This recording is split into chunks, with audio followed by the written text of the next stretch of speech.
noite a todos e sejam muito bem-vindos a esta que é a 53ª live do Entre Linhas, um espaço de conversa norteado pelas palavras de escritores, tradutores e outros intervenientes no processo da escrita de um livro sobre o próprio livro.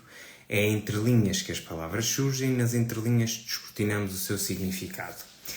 Esta 53ª live surgiu de forma inesperada a partir de um convite inusitado. Se são fiéis ouvintes destas conversas, já sabem que certa vez fui desafiado a nomear alguns dos convidados que gostaria que abrilhantassem então aqui este certame. E da literatura nacional contemporânea há um nome que merece particular destaque, portanto um autor de um romance lido com a tenra idade de 15 anos, que abordando a doença nefasta que alguns apelidam de prolongada, presumo que todas as doenças sejam prolongadas, poderá ter alavancado o caminho que começava a delinear no momento e que atualmente trilho, o cuidado dos doentes oncológicos. Isto não é novidade, até porque já o partilhei com o próprio autor numa sessão de apresentação de livros. A grande surpresa surgiu quando o próprio autor aceitou este meu desafio para estar aqui e conversar comigo. Falo então de José Luís Peixoto, nascido em Galveias, portanto meu conterrâneo, em 1974 e um dos maiores autores da literatura portuguesa contemporânea. A sua obra ficcional e poética figura em dezenas de antologias, traduzidas num vasto número de idiomas e é estudada em diversas universidades nacionais e estrangeiras. Em 2001, acompanhando um imenso reconhecimento da crítica e do público, foi atribuído o Prémio Literário José Saramago ao romance Num Olhar. Em 2007, Cemitério de Pianos recebeu o Prémio Cala-me Outra Mirada, destinado ao melhor romance estrangeiro publicado em Espanha. Com o livro, venceu em 2012 o Prémio Libro da Europa, atribuído em Itália ao melhor romance europeu publicado no ano anterior. Em 2013, A Criança em Ruínas recebeu o Prémio da Sociedade Portuguesa de Autores e em 2016 recebeu, no Brasil, o Prémio Oceanos, com Galveias. Sem mais delongas, vou convidar então o José Luís Peixoto para esta conversa e ter o privilégio de conversar com alguém que muito prezo e com quem poderei desenferrujar o meu sotaque alentejano. Olá. Olá, tudo bem? Tudo bem, obrigado. Que agradeço. É uma honra e um gosto enorme ter aqui um momento de conversa com um conterrâneo alentejano. Olha, fico contente também, ainda para mais, como já trocámos algumas mensagens, o tema do meu último livro acaba por também vir muito a propósito, por isso também espero ter aqui a oportunidade até de aprender alguma coisa, porque, claro, este é um tema que há muito que saber, não é? Uhum. Sim, senhor. E é um tema, e é um livro, eu sou um fã incondicional, mas este livro imiscui-se aqui em muitas facetas e em muitos níveis da minha vida, e por isso aí maior este meu interesse. E eu não podia deixar de começar por perguntar, e até porque acho que é uma questão muito importante, como é que surgiu a ideia para começar então este romance, A Montanha? Bem, a primeira ideia teve que ver com a oportunidade de ter acesso a este mundo, porque desde pelo menos do livro Dentro do Segredo, que já foi publicado em 2012, não é? Portanto já passaram uns 13 anos, que tenho escrito... ou que tenho, muitas vezes, que tenho sido despertado para a escrita de livros por ideias ou por oportunidades que na verdade, até estou aberto a elas e deixo que me provoquem, de certa forma. E neste caso, eu já tinha escrito o livro Autobiografia, em 2019, que esse também teve uma gênese bastante diferente, mas que foi através dos meus processos e dos meus caminhos, que cheguei lá, mas que tinha que ver com a vida de Saramago e que, portanto, tinha essa ligação muito forte com uma pessoa, sendo que mesmo antes desse já tinha havido outros livros onde também havia pessoas, digamos assim, desde o pronto, para já desde as pessoas à minha volta, mas para além dessas, desde 2006 no Cemitério de Pianos com o Francisco Lázaro, ou depois no Em Teu Ventre com Lúcia, aí estão eles. Também Tenhas aqui ao lado. tem a coleção inteira. Tens mais livros aí do que eu não tenho aqui. Mas dizia, já tinha escrito o autobiografia que tinha essa questão muito particular de ter uma relação com o José Saramago, portanto com uma pessoa. Depois tinha também escrito o Almoço Domingo, que tinha o Rui Nabeiro, também, que também foi muito marcante por essa relação. E aqui, por acaso, ainda antes do Almoço Domingo, mas após o autobiografia, tinha tido um contacto justamente com duas pessoas que são aqui nomeadas nos agradecimentos do livro, que é o Dr. Gonçalo Palperi e a doutora Eunice Silva, que me contactaram porque tinham a intenção de criar um projeto em que iam convidar um grupo de escritores em que cada um escreveria sobre um paciente específico do IPO do Porto e com todos esses textos iria fazer-se um livro coletivo e a partir daí também iria, recolher-se alguns fundos para o IPO do Porto. Eu, fiquei, mas esse projeto depois não avançou, mas eu continuei com esse contacto. E, na verdade, senti que era uma oportunidade até de dar seguimento a esta escrita que eu tinha iniciado de uma forma muito concreta com a autobiografia e que envolvia pessoas e que envolvia escrever o outro e que envolvia tentar fazer as histórias dos outros minhas também, de certa forma. Por outro lado, até um pouco na sequência do que estavas a falar, também a questão do cancro acabava por ter alguma relação até comigo e com outras coisas que tinha escrito antes, não só devido ao Morreste-me, que é onde é mais visível, mas também relativamente aí ao Cemitério de Pianos, que é um livro que em certa medida tem alguma continuidade em relação ao Morreste-me, pelo menos assim a um nível subterrâneo e pessoal, não é? Uhum. E então, uma coisa curiosa que eu até queria aqui partilhar é que eu, durante muitos anos, depois também dessa experiência com o meu pai e outras, tinha uma certa aversão a hospitais.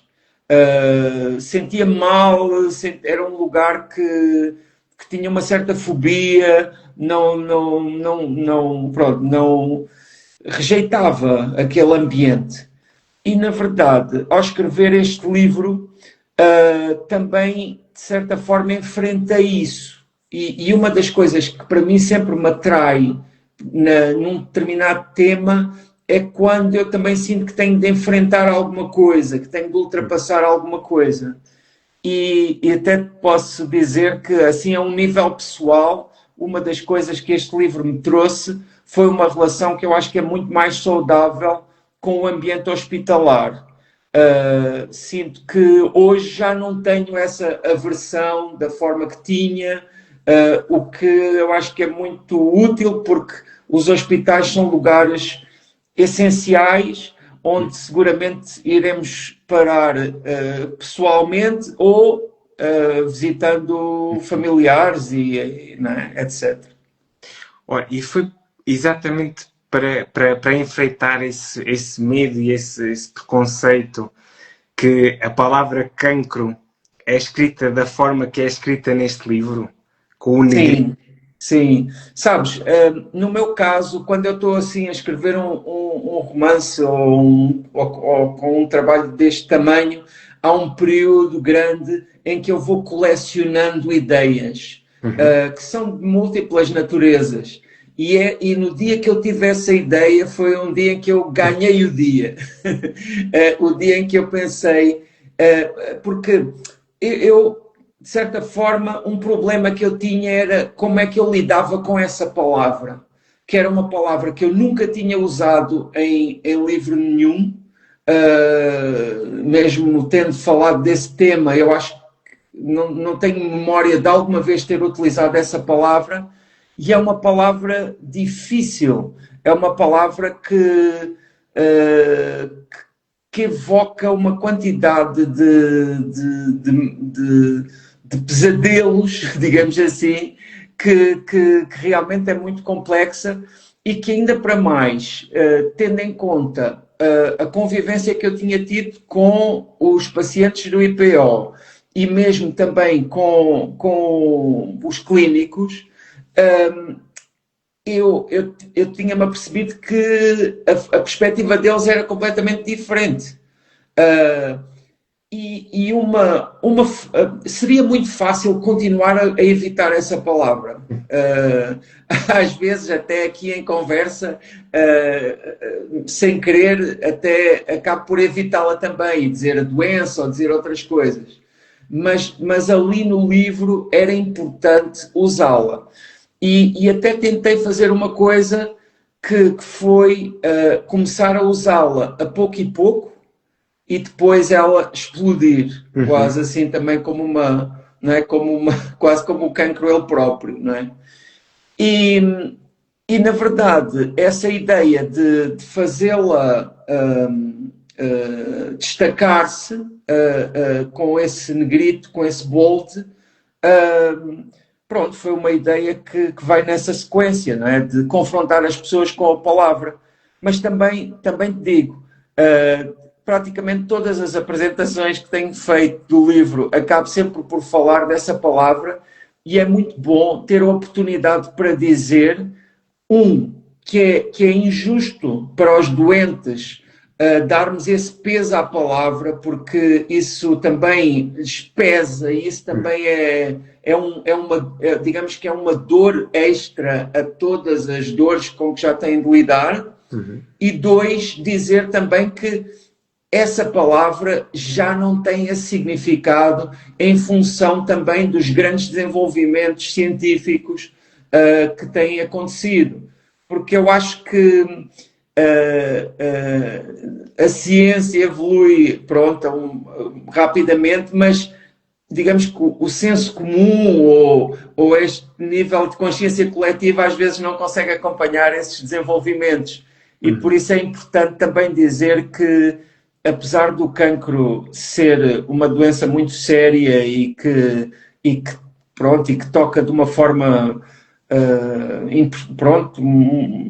quase difícil não é assim, de quantificar as pessoas que são diagnosticadas com o cancro, mas ainda assim também há esperança, há vida, e temos que manter também sempre isso presente. Sim.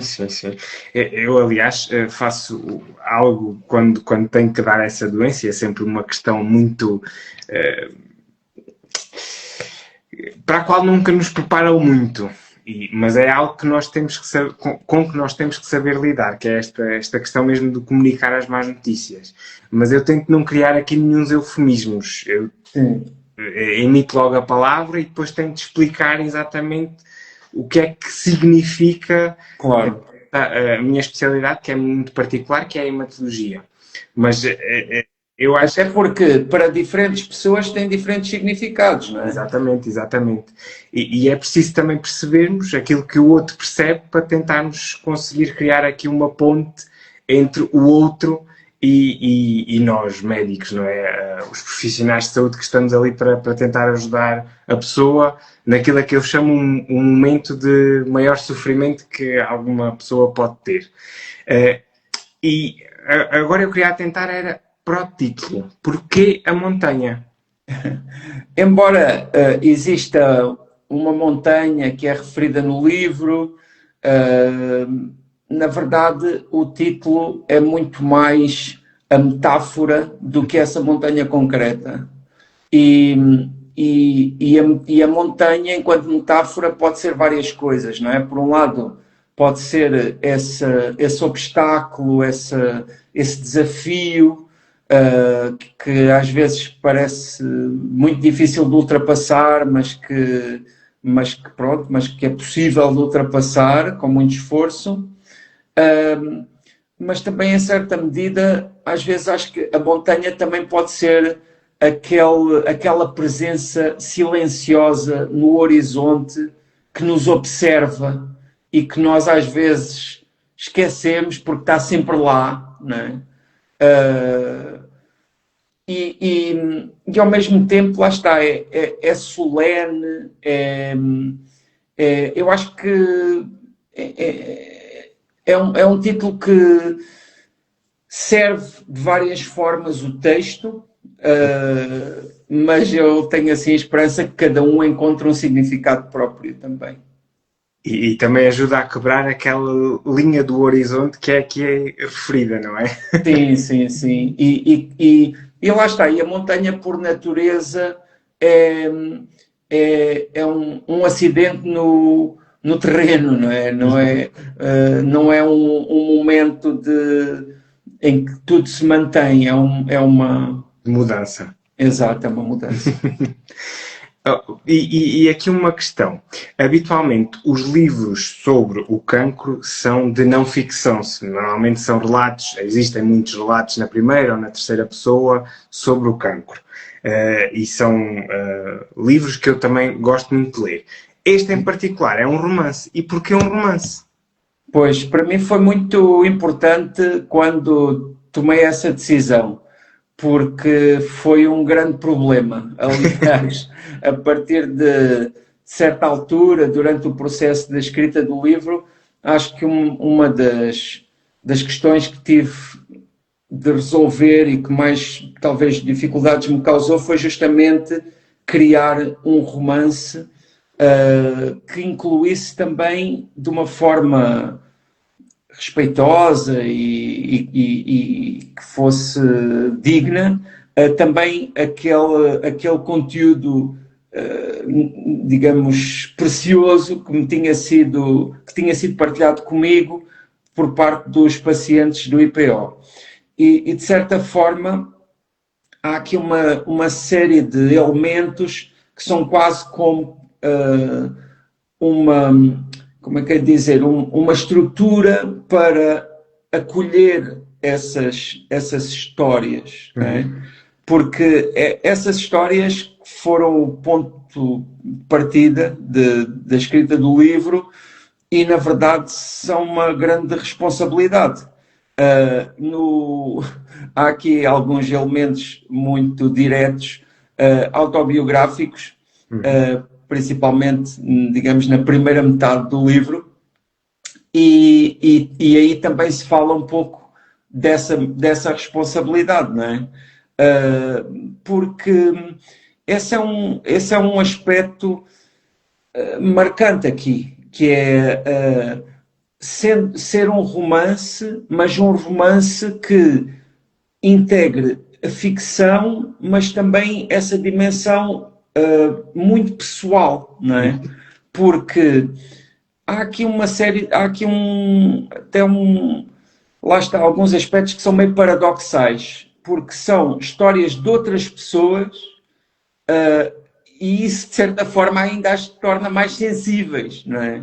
Porque, para mim, é muito mais fácil contar as minhas histórias, porque aí eu sei com o que é que conto, não é? Eu sei até onde é que posso ir, sei quais é que são as minhas expectativas pessoais, sei também quais é que são os pontos mais sensíveis.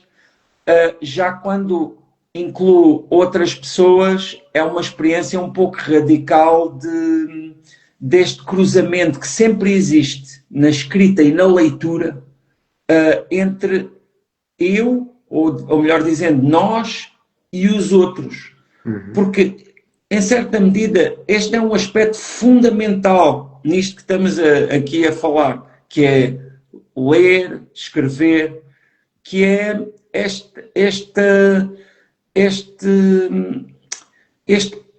esta suposição que fazemos em relação ao outro, não é? Em relação ao autor ou em relação às personagens, neste caso, quando temos a informação de que são pessoas efetivas, que estão na raiz daquela criação, e e eu acho isso muito interessante. Eu desde o Morreste-me, né, que foi o primeiro livro, que já foi publicado há 25 anos, este ano fez bodas de prata, né, que eu sempre tive essa atração por essa questão autobiográfica, ou digamos, por esses jogos com a verdade. Embora, no caso do Morreste-me, tivesse sido de uma forma não planeada. Né? O Morreste-me surgiu assim, e, na verdade, quando eu escrevi, eu nem tinha consciência de que estava a escrever um livro, de que ia publicá-lo separadamente. Mas depois, ao longo dos anos, e com esta evolução dos livros que eu já escrevo, sabendo que vão ser publicados e também com algumas expectativas que eu próprio crio em relação a essas publicações, é cada vez mais arriscado e é cada vez mais difícil, de certa forma. Mas eu sinto que é aí que reside também depois a satisfação. É aí que reside depois alguma coisa que me permita perceber que a aposta foi cumprida, digamos assim. Olha, e muito do que tu disseste aí há bocadinho está relacionado também, e podemos criar aqui um paralelismo, com a relação médico-doente. E por isso aqui a pergunta: houve algum momento de tensão quando estavas a ouvir os relatos dos doentes?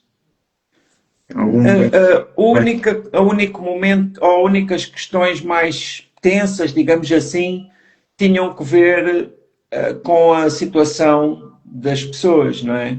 E com os momentos em que as pessoas, de certa forma, se iam um pouco abaixo e ao contarem as suas histórias também se confrontavam um pouco com a sua situação.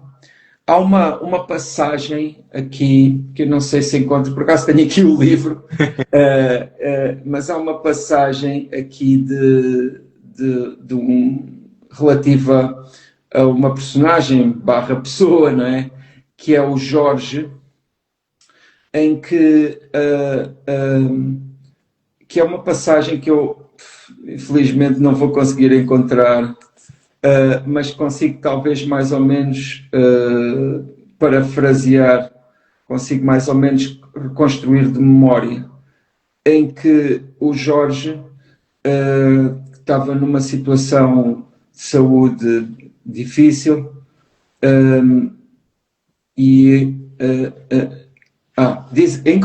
encontrei. Diz assim: Jorge sabe que está em cuidados paliativos. Não refere a palavra cancro, mas pensa nela. Se estiver a dizer alguma asneira, o senhor doutor faça favor de corrigir, diz Jorge para o médico, talvez com esperança de que o médico o corrija, o desminta, lhe revele que não está numa fase de cuidados paliativos.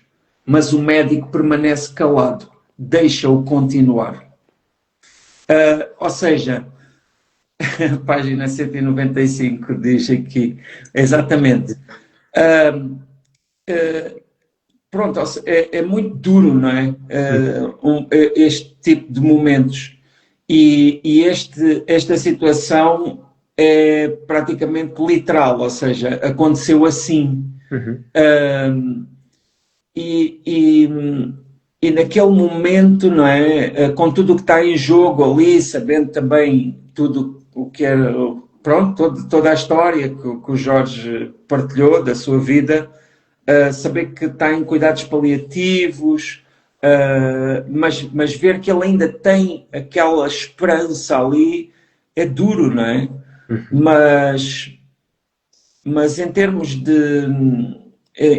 também assim de outras situações, não me lembro de nada. Embora isso já seja suficiente, não é? Nos meus, depois, isso acontecia no Porto, não é? Então, quando eu voltava a descer na direção de Lisboa, ia sempre depois com isso tudo na cabeça. Isso também é um fardo que nós, enquanto profissionais de saúde, também carregamos. Tentamos não carregar, porque é uma Sim, pedra de Sísifo muito pesada, não sim, sim. recomendada a todos, mas realmente é algo que nós acabamos por ir carregando. E Claro. exatamente esse termo, cuidados paliativos, também é outro termo que precisa de ser muito desmistificado. Sim, sim, sim. Sim, e a vários níveis, não é? Sendo que, na verdade, é muito importante que pensemos a nossa vida como um todo, ou seja, até no que diz respeito aos cuidados médicos. Uh, Pronto, uma ideia que se vê de vez em quando é que, não sei também, agora estou aqui um bocadinho a sair da minha área, mas uma coisa que se lê de vez em quando é que os médicos, assim, de uma forma estereotipada, estão mais vocacionados para a cura, não é? E quando não existe cura, digamos assim, sentem que também não há ali nada para fazer. Isto de uma maneira assim muito genérica e um bocadinho. Mas, mas na verdade há sempre muito para fazer. Aliás, houve uma coisa que aqui a doutora Eunice Silva, que é psicóloga, disse quando foi à apresentação deste livro no IPO do Porto e que eu achei muito interessante e que tenho repetido de vez em quando porque achei muito forte, ela disse que nas pessoas que acompanhou no IPO do Porto, Uhum. aconteceu-lhe várias vezes partilharem com ela que alguns dos momentos mais felizes que tiveram na sua vida foi com a doença já. Sim. Ou seja, a vida não termina com o diagnóstico. Não é? É possível e é desejável que se continue a viver e que se continue a ambicionar. Ela, inclusivamente, falou de uma coisa que é cultivar esperanças. Ou seja, não a esperança assim como uma coisa sem forma, mas pequenas esperanças concretas. Para a semana vou fazer aquilo. Daqui a não sei quantos dias quero fazer isto e outra coisa. E essa ideia é muito importante para toda a gente. Porque é um pouco, se calhar, leviano dizer isto, mas a verdade é que, em certa medida, estamos todos em cuidados paliativos, não é? Desde que Em certa medida, estamos todos a viver um tempo que é irreversível. Uhum. Eu costumo dizer esta frase: a vida é uma doença sexualmente transmissível com uma taxa de mortalidade de 100%. Exato. É verdade, é verdade. Eu acho que é preciso relativizar as coisas, não é? E eu costumo dizer muito aos meus doentes: o cancro não vos define, portanto, o nome que está no cartão de cidadão é o vosso, não é o vosso com cancro. Portanto, vocês não se podem entregar à doença. Têm que viver com a doença e com os problemas todos que ela pode acarretar. Mas não podem deixar sucumbir à doença. Sim. São alguns malabarismos, que nós também somos muito... Deixa-me só partilhar contigo uma coisa. Sim. Há uns bons anos, há mais de... Ainda nos anos 90, no início da internet, eu lembro-me de descobrir, quando ainda nem tinha computador em casa, nem nada, mas lembro-me de descobrir, de ir a um lugar de fotocópias, onde íamos ver a internet, e lembro-me de descobrir um site que eu não sei se ainda existe, mas que se chamava em inglês Death Clock, não é? Relógio da morte. E colocava-se lá 3 ou 4 coisas e respondia-se a 3 ou 4 perguntas e o site calculava o dia da nossa morte. É claro que aquilo era assim uma brincadeira, digamos assim, mas tinha uma coisa sinistra que era, dizia, vai morrer no dia tal, e imediatamente tinha um relógio em contagem decrescente, em que os segundos eram decrescentes, não é? E aquilo era muito sinistro porque dava-nos ali uma consciência imediata de que o tempo está a escoar, quer dizer, que nós não, o tempo não é eterno como nós pensamos na maior parte dos momentos. E isso às vezes é bom ter essa lembrança. Embora eu acho que também estarmos nessa ilusão da maior parte do tempo de que somos eternos também é positivo, porque senão também podia ser muito pesado, não é? Não, eu acho que é como diz o Nelson Nunes, que eu acho que é preciso ter a morte no bolso e saber que ela está lá. Não olhar sempre para ela, mas de vez em quando sentir aquele peso no bolso e percebermos que, espera lá, que temos que aproveitar bem os momentos em que aqui estamos. Sim, isso é fundamental, e eu acho que muitas religiões e muitas ideias partem daí, não é? Aquele fascínio das caveiras, por exemplo, tem a ver com isso, não é? Aquela coisa do latim do memento mori. Memento mori.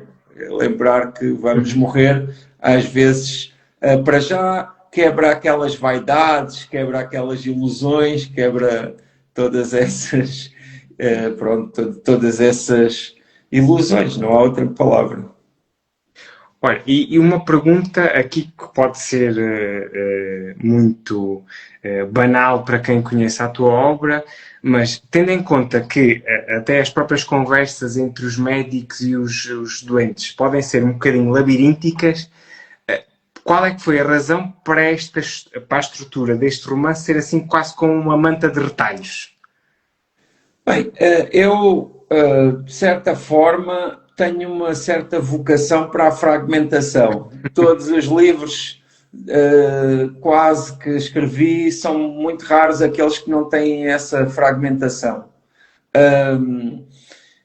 Ainda assim, também há uma coisa que eu gostava de dizer. Não é um programa que eu defenda assim, quase como uma missão. Ou seja, eu acho que é perfeitamente legítimo e gosto muito de ler textos que não têm essa fragmentação, que são um pouco mais lineares, digamos assim.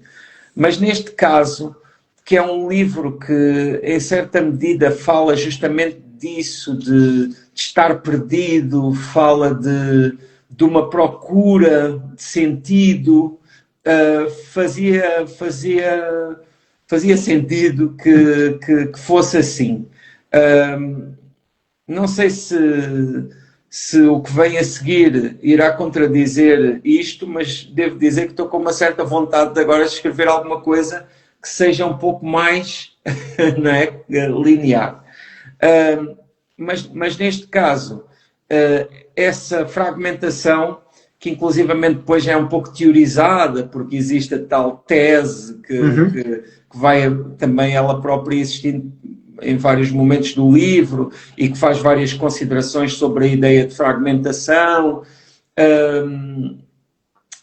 Neste caso, fazia sentido não só pela própria questão do cancro, a própria questão da vida, da procura de sentido, mas também acho que há aqui, nesse aspecto, algo que é um pouco mais amplo e que tem que ver com a nossa vida hoje, que também ela própria é bastante fragmentada.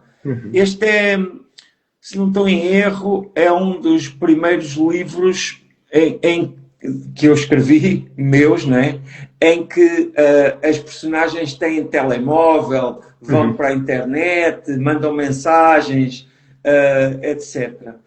E, portanto, nesse mundo há muita fragmentação. E é uma coisa que nós temos de prestar atenção a ela, até pela questão da saúde mental.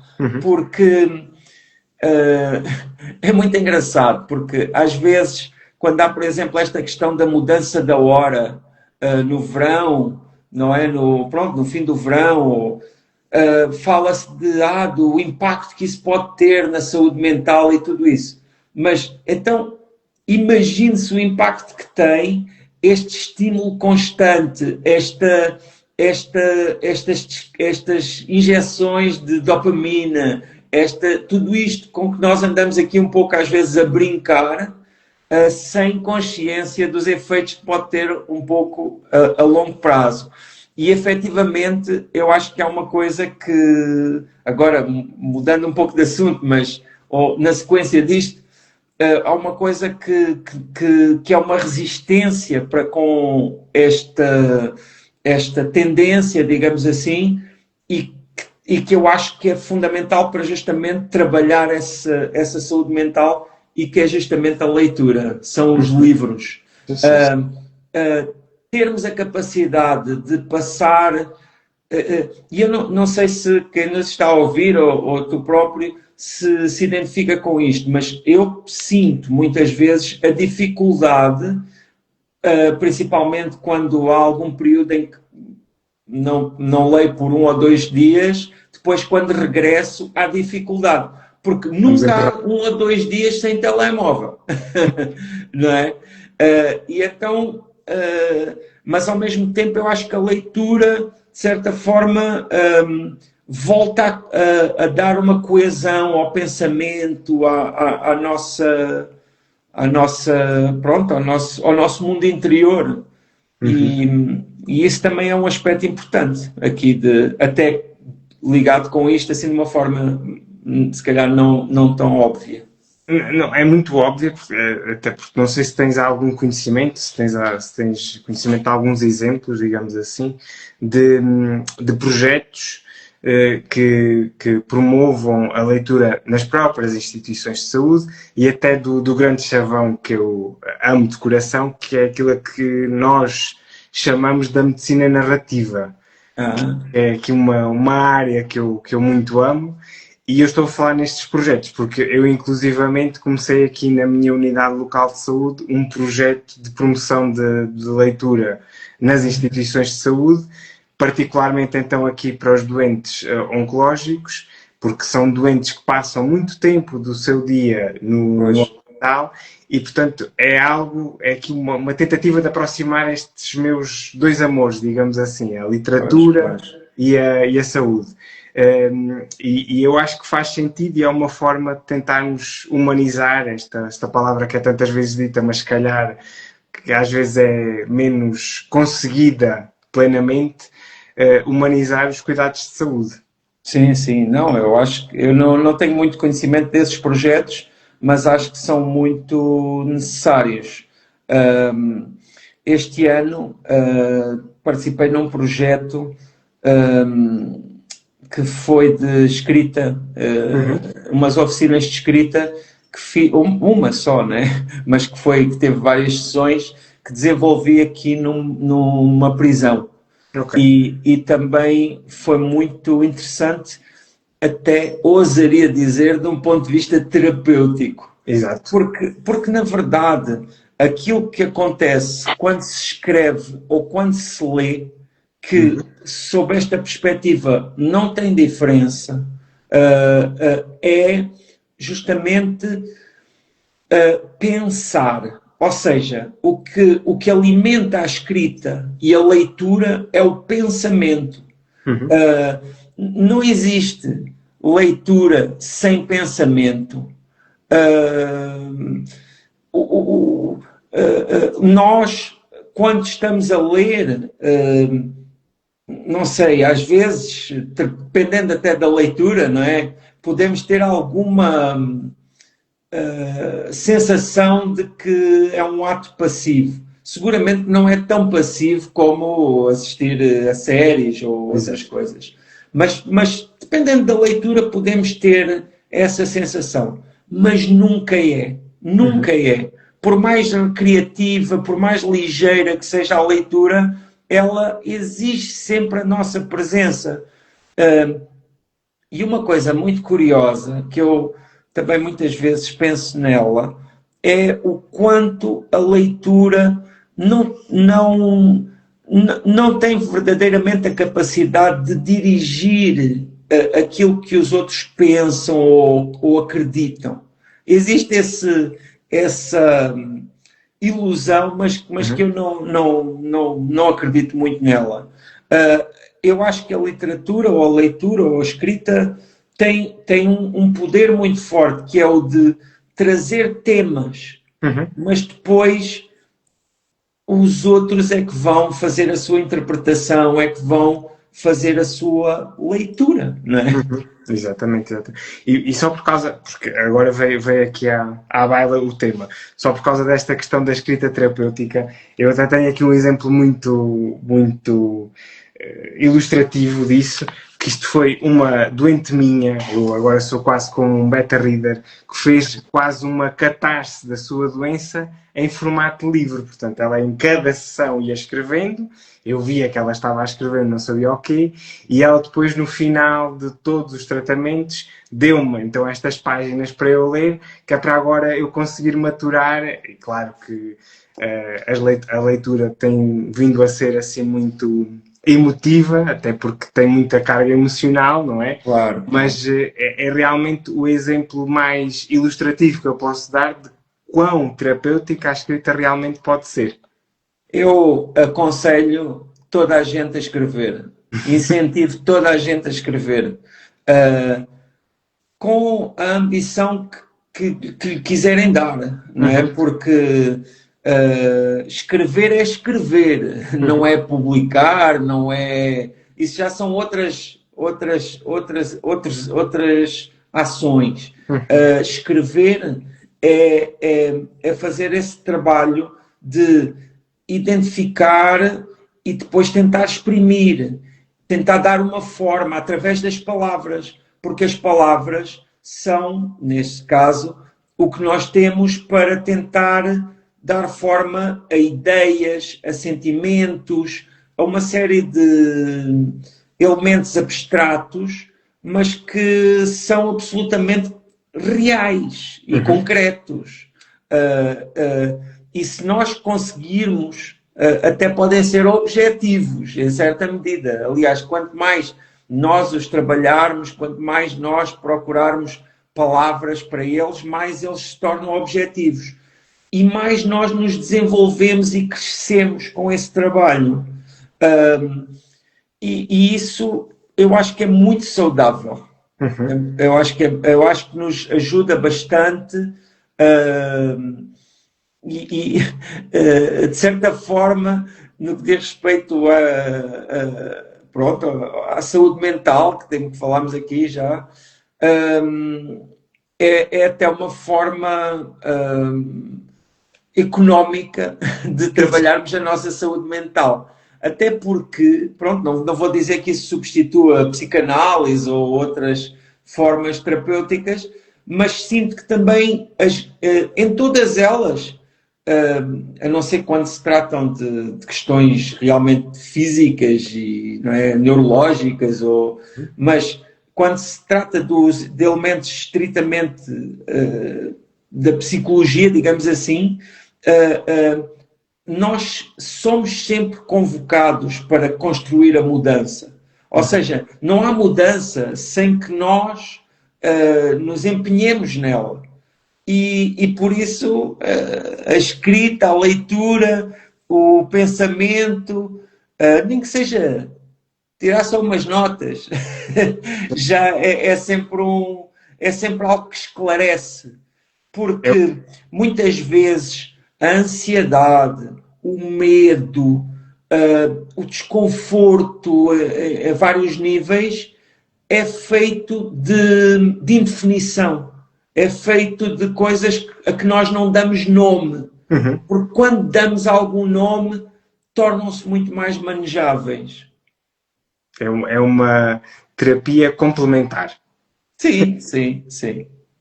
Mas muito importante. Claro. Sem lhe tirar todo o mérito. E por isso é que eu a advogo muito, principalmente aos meus doentes. Já falámos então sobre a obra. Eu agora tenho apenas 3 perguntas rápidas para terminarmos então aqui a nossa conversa. A primeira pergunta é porque eu gosto aqui de misturar as diferentes artes e é saber se existiu alguma música ou músicas ligadas aqui ao processo da escrita deste livro. Houve muito. Para mim há sempre músicas ligadas com a escrita do livro. De qualquer livro, na verdade. Mas sem que me leves a mal, eu não vou partilhar as músicas porque eu acho que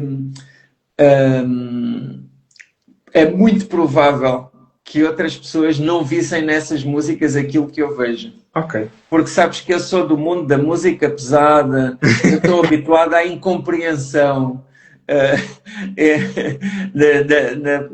mas digamos que é desse mundo, da música bem pesada. Ok. E hoje em dia, a música pesada mais sofisticada, digamos assim, tem grandes mudanças. E neste caso também, assim, em termos, dentro de uma canção, chamamos assim, de um tema, existem muitas mudanças. E as músicas que eu associo a este livro também são um pouco assim, porque este livro também é um pouco assim. Também tem grandes mudanças, grandes alterações, embora devo dizer que uma coisa que eu tenho assistido com uma certa... Pronto, até acho que divertido é que na maioria das pessoas que eu tenho visto a falar do livro, ninguém deu spoilers. Ninguém, porque há algumas coisas que acontecem no livro que são um pouco inesperadas. Mas felizmente ninguém falou assim muito nelas, o que eu acho bom porque não, assim não, pronto, não condiciona que outros também possam ter essas surpresas. E desculpa não ter respondido, não é por mal, é só porque não faz mal. Sinto-me um pouco constrangido. Não faz mal, não faz mal. Também não é caso para constrangimentos, mas não faz mal. Penúltima pergunta. O número é meramente indicativo. 3 recomendações literárias. Olha, posso dar 3 recomendações de 3 livros que li recentemente. Ok. Um deles foi este, que é espetacular, que é o último livro aqui do Ocean Vuong, que terminei de ler há pouco. Ok. E é magnífico. Eu, pessoalmente, tinha gostado do outro romance, mas este gostei mais. Okay. Não sei se é um sentimento muito difundido, mas foi o que eu senti. Fiquei muito arrebatado por esta leitura. Outro livro completamente diferente que terminei de ler também recentemente e também é um livrinho grandinho. Foi um livro talvez inesperado, porque é um livro do Francisco Louçã, não é? Do político do Bloco de Esquerda, que se chama Imaginação e que é sobre justamente a imaginação. Foi um livro que saiu, acho que para aí talvez há um mês ou há pouco mais do que um mês, e é um livro que é um ensaio, mas enquanto ensaio faz-me lembrar assim mais ou menos O Infinito num Junco. Ou seja, é um ensaio, mas é um ensaio que se lê assim de uma forma recreativa, é cheio de pequenas histórias que são sobretudo histórias de artistas. Há um artista que atravessa todo o livro, que é o Gauguin.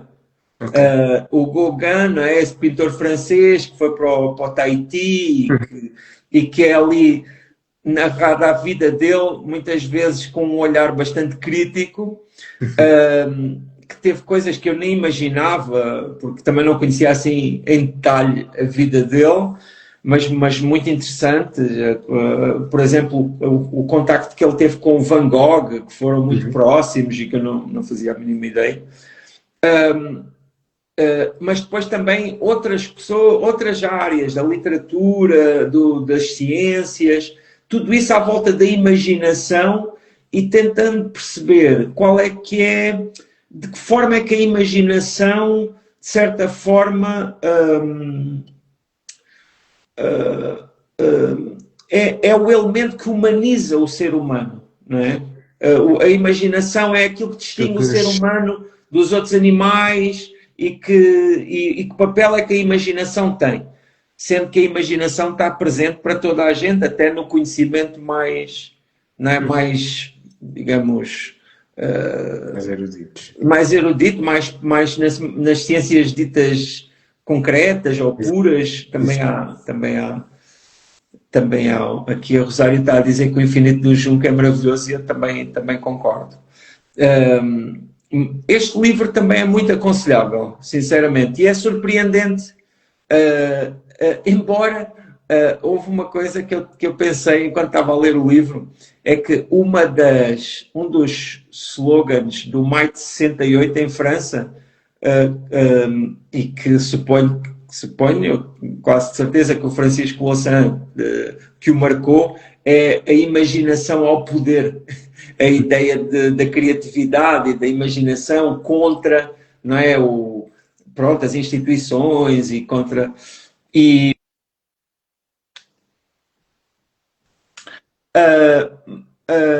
Estou aqui a ver, Imaginação é a Louca da Casa da Rosa Montero. Também é interessante, também é interessante. Também é um livro que por acaso já li há alguns anos e que na verdade tem uma coisa muito incrível. É que eu sou mencionado nesse livro. É uma coisa muito impressionante. Estou lá como José Peixoto, o jovem escritor português. Mas dizia... bem, faltava-me um terceiro. Estes foram os dois últimos livros que eu li, que são muito diferentes. Para falar num terceiro livro, assim, que eu aconselho, talvez possa referir... olha, estive recentemente no podcast da Mariana Alvim e escolhi 4 livros lá, que são 4 livros que eu, de certa forma, me trouxeram até este livro, A Montanha. Okay. E desses 4 livros, vou escolher talvez O Adversário, do Emmanuel Carrère. Eu já o li. Que é um livro louco, por também ter uma carga documental, digamos assim, muito forte, porque parte da história de um homem que vivia uma vida completamente inventada, que enganava a família acerca daquilo que fazia e que se dava enormes trabalhos para que eles acreditassem que ele tinha uma vida completamente diferente daquela que tinha, e quando eles ficaram prestes, quando eles começaram a suspeitar, ele matou toda a família. E é uma história horrível, mas ao mesmo tempo também incrível, e que foi um marco na escrita do Emmanuel Carrère, porque a partir de... Eu li numa entrevista em que ele dizia que a escrita desse livro mudou quando ele pensou o que é que eu estava a fazer enquanto ele estava a matar a família. E então, quando ele de certa forma, se considerou a sua própria existência, o livro mudou todo. E é o que acontece também, olha aqui este cruzamento, é o que acontece também com este livro A Montanha, que é um livro que fala de todas essas pessoas, mas que na verdade para mim também, e provavelmente também com alguma influência do Emmanuel Carrère, quando eu pensei no meu pai, quando eu pensei em mim próprio e juntei isso tudo com aquelas histórias, ganhou também uma outra dimensão para mim, na expectativa de que os outros também façam esse exercício. Eu não sei se já viste a adaptação para filme. Não, nunca vi. Nem sabia que existia. Existe. É um filme francês e também está muito bom, também o recomendo. Eu já li o livro, numa edição antiga. E viste o filme? E vi o filme depois e também está muito bom. Última pergunta, mesmo para acabar. E é uma pergunta aqui assim, para fazer pensar, digamos assim. Se a tua vida fosse um livro, qual seria o título? Epá, é uma pergunta difícil. Até porque eu, pronto, não tenho nada contra, mas não sou assim o Cristiano Ronaldo, ou seja, não faço a minha biografia aos 20 e tal anos, não é? Ainda quero continuar a escrevê-la por muito tempo. Ainda quero ser surpreendido, ainda quero, pronto, viver coisas que neste momento não imagino, esperando que elas sejam positivas também já agora. Mas mas que fosse assim um nome daqueles de saga, uma saga daquelas da Islândia, daquelas com muitas gerações encadeadas umas nas outras. Porque, na verdade, a vida não é tão pequena como nós às vezes pensamos, não é? Dizemos, a vida é curta. Não, não, a vida é longa, não é? Nós somos muitas pessoas ao longo da vida. Somos aquela criança, depois aquele adolescente, depois, não é? E vamos passando por múltiplas fases. E eu acho que uma das coisas também que me traz esta consciência são até os próprios livros que vou escrevendo, porque marcam muito múltiplas etapas e permitem-me olhar para trás e pensar, quando a pessoa que eu era quando escrevi aquele livro, não é? Que já é muito diferente da pessoa que eu sou hoje. Mas para encontrar assim um título, talvez a montanha não fosse um mau título. Talvez a montanha pudesse servir para título. Ok, sim senhor. Então assim, encerramos, isto funciona quase também como um ciclo, não é? Exato, exato. Encerramos aqui a nossa conversa. Muito obrigado. Eu agradeço esta honra por ter estado aqui presente aqui com um dos ídolos da minha vida. Obrigado, obrigado. Pela quantidade de livros que eu aqui fui mostrando. Olha, para mim tem muito valor esta companhia ao longo dos anos. Quando encontro leitores que vêm com os livros todos ou que me fazem saber que leem ao longo de muito tempo, eu acho isso extraordinário, porque eu também faço isso com certos autores e sei o quanto essa relação é uma relação efetiva e devo dizer que é isso que justifica também esta entrega da escrita e este trabalho, porque, como diria o Rui Belo, há um poema do Rui Belo em que ele diz qualquer coisa como: cruzámos-nos numa esquina, demos os bons dias, um dia vais ver, hão de chamar-nos contemporâneos. E eu acho que é tão incrível nós sermos contemporâneos, estarmos aqui a conversar à distância, mas desta forma, e havemos de nos cruzar ao vivo também. E olha, muito obrigado. E só aqui para comprovar, eu vou mostrar a contracapa em edição do Cemitério do Pianos, que foi o livro que eu início. Aí está um caso em que a pessoa olha para essa fotografia e pensa: tantas vidas que eu já tive. Que cabelo era esse? Pronto, então, muito obrigado mais uma vez. Obrigado. Tem sido uma boa conversa e bom resto de noite. Igualmente. Obrigado. Até breve, então. Obrigado.